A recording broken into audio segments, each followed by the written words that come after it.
This week, we're getting our bureaucracy on with a look at Prison Architect, which is exactly what it sounds like. Mike gets his hands on the augmented existence of Deus Ex, Mankind Divided, out now for PC, PS4 and Xbox One, and Mel heads off to find the centre of the galaxy with our review of No Man's Sky.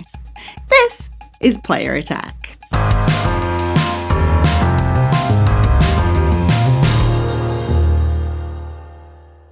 Hi, I'm Jessica Citizen, and this week we're already looking forward to the 2020 Tokyo Olympics. No, not because of Akira, although that too. But instead, we're actually looking forward to them because of video games. Part of the Olympic closing ceremony is a sort of official handover from one country to the next, so we got to see the beginnings of the Japanese presentation, and that included a very familiar face. Japanese Prime Minister Shinzo Abe arrived at the Rio Olympic Games via warp pipe dressed as Mario. Eagle-eyed viewers also spotted Doraemon and Pac-Man, but Mario's classic Olympic buddy Sonic was nowhere to be seen.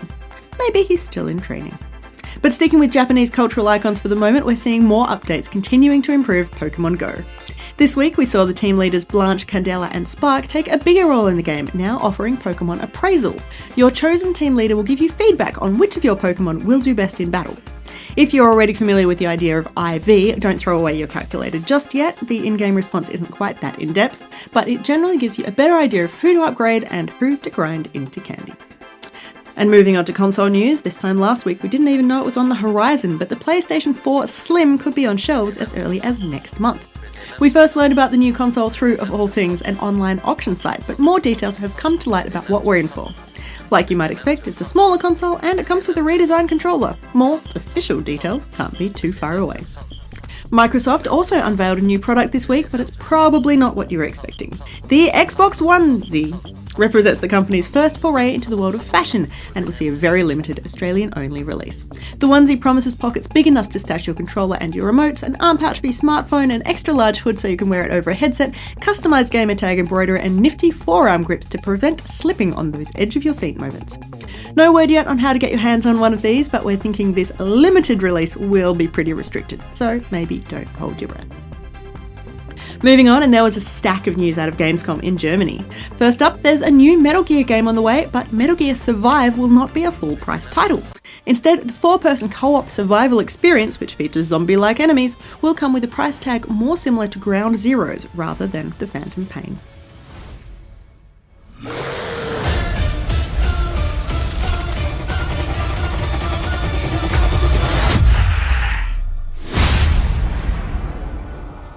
Most of the big news was about additions to games we already knew about. Watch Dogs 2 is getting a new multiplayer mode in addition to the hacking invasion we saw in the original game.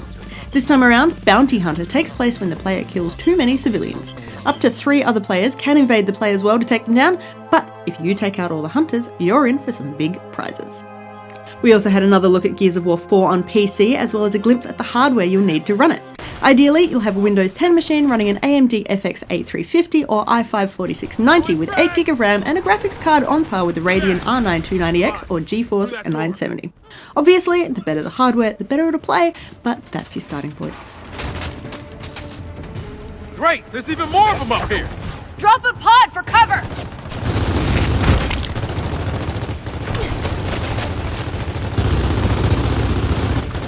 Got it! EA has hinted that remastered versions of the Mass Effect series might be on the way if fans want it enough. We don't know quite when they'll hit shelves or quite what will even be involved, but with Mass Effect Andromeda due out in March of next year, we're guessing we'll hear something about the earlier games sometime closer to that. Another rumour doing the rounds, Overwatch could be getting a free trial, with a data miner reportedly discovering the details already tucked away inside the game. Blizzard has not said a word on the topic, but with their other games already offering a try before you buy service, it wouldn't be completely unexpected. With No Man's Sky available for just over 2 weeks now, there's already another major update on the way. The team at Hello Games is working literally around the clock to try and fix the most urgent and critical issues for all players, including that nasty blueprint crash that's been bothering just about everybody. Happily, we worked around the bugs and our full review of No Man's Sky is coming up a bit later in the show. Another small team working around the clock to fix bugs, Night School, the studio that brought us Oxenfree. The developers launched their new game last week, published by Telltale Games, and the Mr. Robot tie-in EPS 1.51 Exfiltration is plagued by a few niggling issues. That said, it's captured our imaginations, the real-time text gameplay tying in beautifully with the world of the television series, and we're looking forward to the next update. And finally this week, a deliciously terrifying bit of behind-the-scenes footage from the upcoming Assassin's Creed movie. The series has always featured the iconic leap of faith. Each game's featured assassin climbs to the top of the highest peak and then throws himself off into a suspiciously convenient bale of hay. In the movie, it's no different, but while the game is digital, the filmmakers are doing it for real.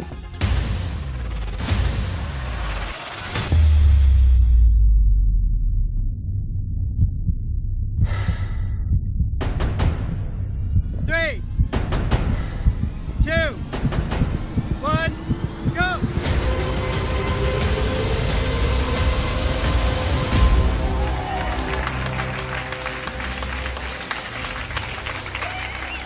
Yeah, that's the best bit, when you walk off and go, oh, I'm alright, yeah.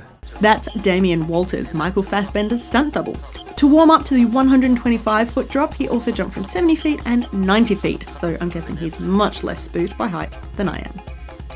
For more information on any of these stories or to keep up to date with the latest gaming news, head to playerattack.com. But for now, stick around, we've got plenty more still to come.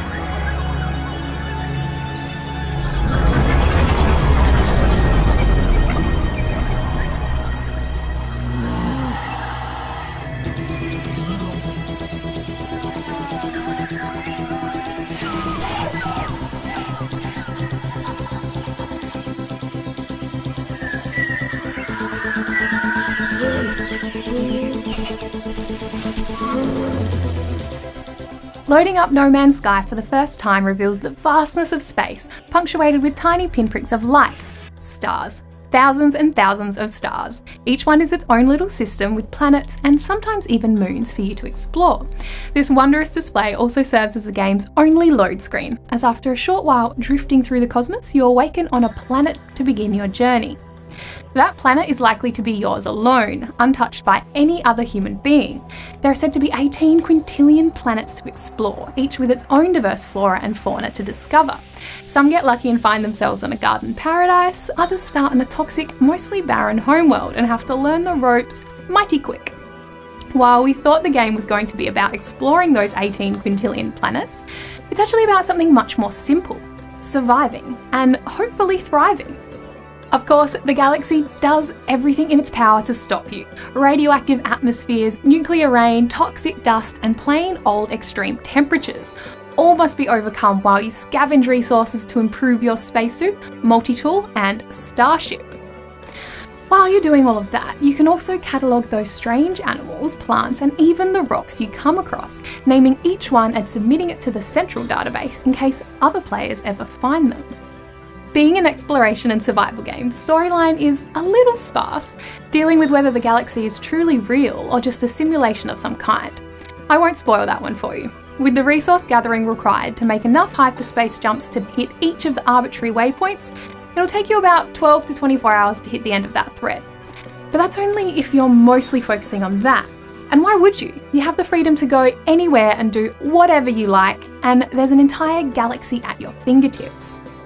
While you're off going anywhere and doing whatever, you will likely see flying robots buzzing around the place, seemingly doing much the same thing as you. Scan this plant, analyse that creature, move on. These are the Sentinels, and they're mostly harmless, unless you start interfering with the world that they live in. Mine a little too much of that rock or start taking potshots at the wildlife, and the nearest Sentinel will buzz over and commence scanning you.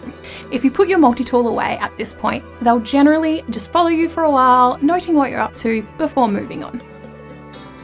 If you carry on blasting away at the landscape or try to shoot the Sentinel, it will fight back. One Sentinel by itself should be easy pickings, particularly if you've just upgraded your multi-tool with some combat modules. If you don't destroy it quickly enough, it can alert other nearby Sentinels, and that can quickly turn ugly. On standard planets, it's easy to avoid this situation by not blowing up great chunks of the landscape, On more exotic planets, the Sentinels can be hostile from the moment you set foot planetside, forcing you into frequent fireflights to get anything done. These fireflights will drain your multi-tool's battery, requiring recharge often at the very worst time. Fortunately, plutonium is scarily common in a lot of planets, with giant red crystals of the stuff jutting up out of the ground. Having plenty of it at all times is definitely a good idea. Because it's so easy to get, plutonium also serves as an easy way to make money at a trading post. The galactic currency known as units can be used to buy ships, backpack upgrades, or even resources. In theory, you could live your No Man's Sky life as a trader, buying low and selling high, and then getting attacked by space pirates because of all the pretty rocks you're carrying. Space combat is underwhelming. It mostly comes down to a series of jousting runs with both ships trying to come around on target before the other to get more shots in. Flying around in general is also not the best experience. You can only get so close to the ground on a planet without landing, and trying to crater your ship reveals an incredible invisible force field that gently nudges you away constantly. No awesome passes under land bridges, no buzzing the tower, just gentle swishing across the surface 100 metres below. That's not to say there aren't any crashes, because oh boy does No Man's Sky crash. A lot. Which is not unusual for a newly released game these days, but this one was already pushed back from its initial release and received a fairly hefty patch right out of the gate. It feels a little unfair to be hard on a small developer for bugs in a game that is of unprecedented scale. But when you're hitting up every save point you can find to avoid losing 30 minutes of progress on a regular basis, it's not a problem that can be ignored. The problems are frustrating as the game is otherwise truly exceptional. Hours can fly by as you explore the farthest reaches of the galaxy, gawking at amazing alien vistas and planning out your upgrade path. You can try to reach the centre of the galaxy or deliberately go the other way, it's entirely up to you. Explore, fight, trade, survive? Yes, please.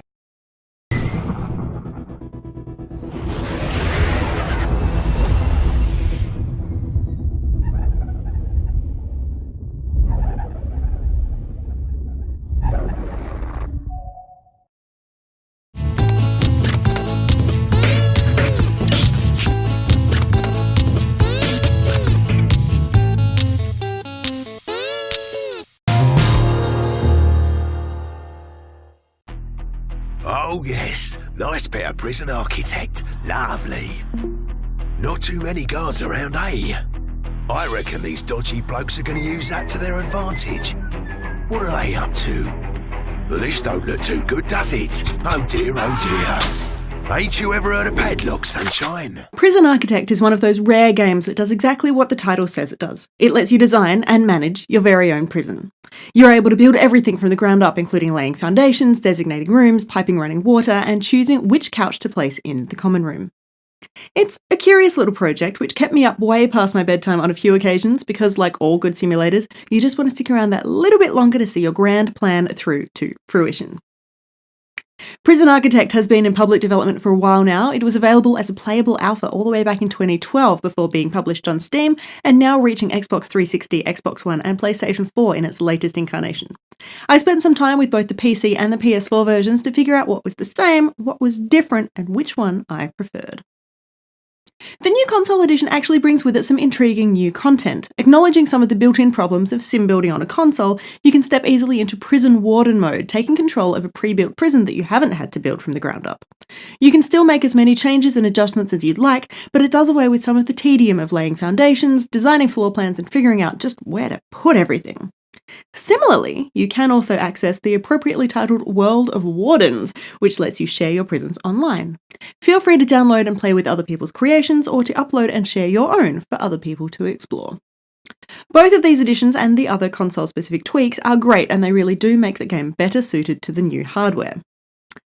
But something about the console version just didn't click for me. Even after working my way through the redesigned tutorial mode, I found myself waiting to get back to the proper game on the PC. Quite a lot of the game translated really well to the console and the bigger screen. The tutorial mode has been renovated to reflect this and actually did a better job of pointing out the game's concepts and controls than the PC version.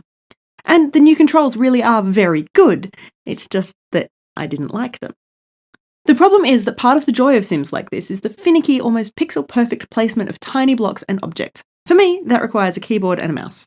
It could be that it almost makes me feel like I'm doing work. I'm not sure. I mean, have you ever seen a serious architect designing houses on a PlayStation? These guys are just bored, begging for some action. Come on then. Go on, Rory, sort it out. Oh, he's dead. Well, they made it to the warden's office. That's him done for, innit? There he goes. Well done, friend.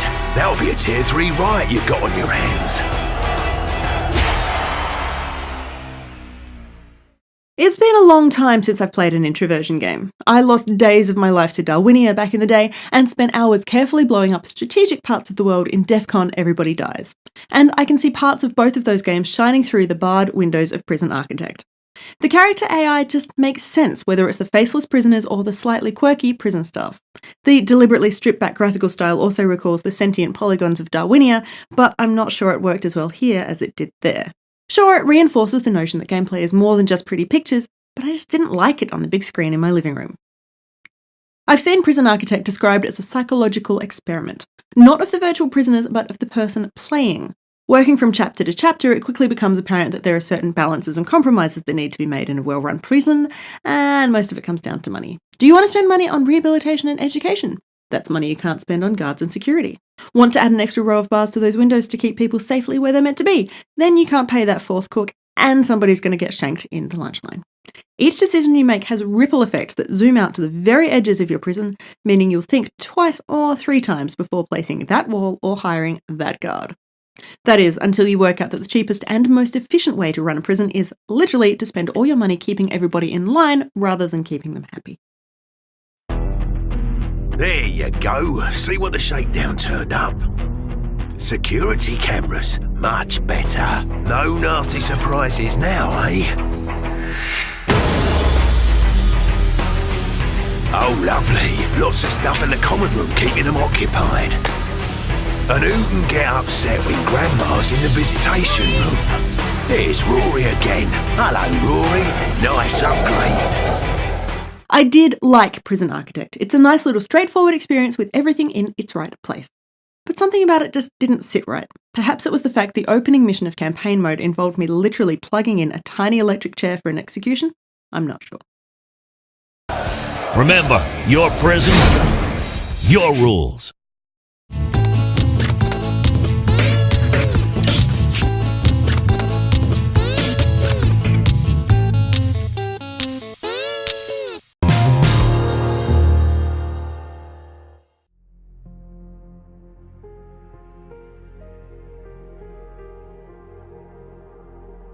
By the time the credits rolled on the story in 2011's Deus Ex Human Revolution, I knew I was all in for a sequel that I immediately felt was inevitable.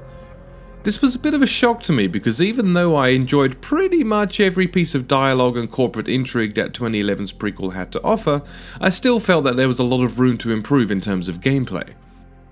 During my time with Deus Ex Mankind Divided, it is clear that a lot of improvements have been made, and whilst there is no aspect of the game that I feel has gotten worse, there are a couple of areas that I feel have come up a little short. Let's backtrack a little here. The games in the Deus Ex series are cyberpunk-themed action role-playing games set in a dark, dystopian future that combine first-person shooter, stealth, and role-playing elements. They are developed by Eidos Montreal and published by Square Enix. Before you start the game proper, you're given the option to watch a previously on Deus Ex video that recaps the entire story from Human Revolution. The clip is actually pretty lengthy at just over 10 minutes, and I highly recommend watching it whether you've played that game or not, as it does a very good job of condensing the goings on in the story up until this point. Once again, you play as Adam Jensen, an augmented former private security officer that, since the events of Human Revolution, is now working with Interpol to capture a terrorist group of augmented humans.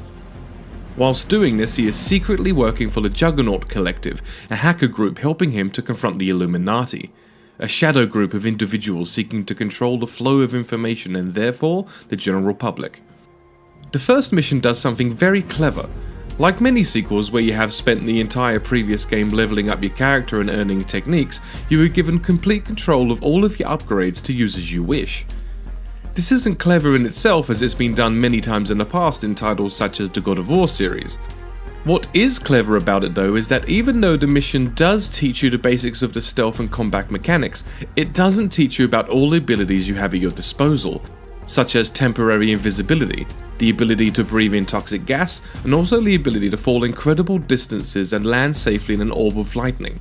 For fans of Human Revolution, yes, this still looks and feels cool as hell. This only slightly guided approach means you could set your ability loadout the way you liked in Human Revolution and be on your way, or you can stick to the basics and get comfortable during the mission, or you can experiment with a combination of the two approaches, as both are catered for in terms of the level design. Like any game that gives you everything up front, there is of course something that occurs very early on in the story that will rudely remove access to these powers. That is of course until you level up some. Mankind Divided is a stealth game first and foremost. Whilst you are provided with various lethal and non-lethal weapons to deal with your enemies, the controls in Human Revolution never felt responsive enough for me to be able to take the gung-ho first-person shooter approach. The basics of the controls are there, left trigger aims down sights and right trigger shoots, but there is something about the feel that was off. Unfortunately, this is one of those areas that needs improvement that I mentioned.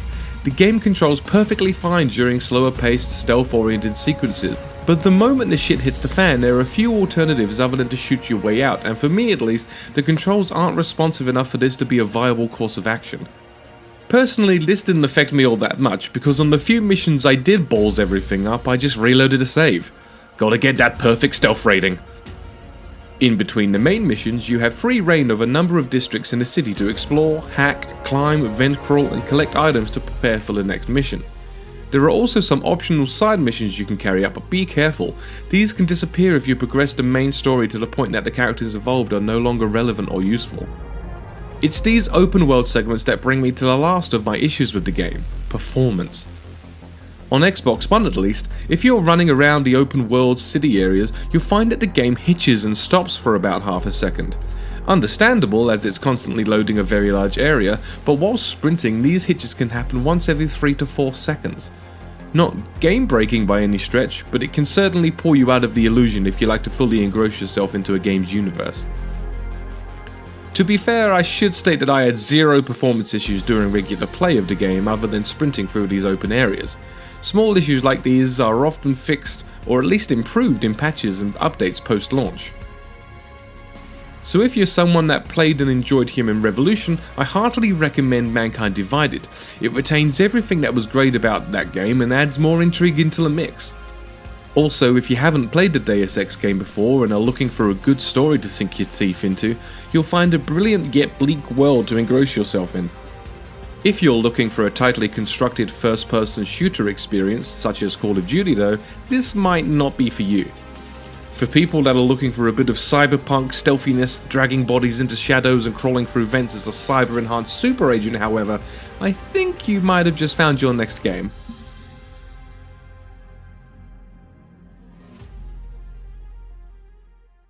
And that's about it for this edition of Player Attack. Thanks for watching. Next week, we're going to the pits.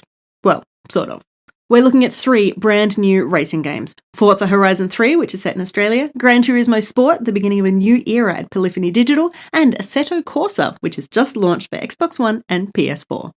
In the meantime, you can catch us at playerattack.com. We're on Facebook, YouTube, and Twitter. And if you've got something you want to say, send us an email, mailbox@playerattack.com, or just hop on our forums. Also, if you want to support Player Attack, you can find us on Patreon and help us bring you the latest in gaming news, plus all these wonderful interviews and reviews from the world of video games. Till next week, I'm Jessica Citizen, and this is Player Attack.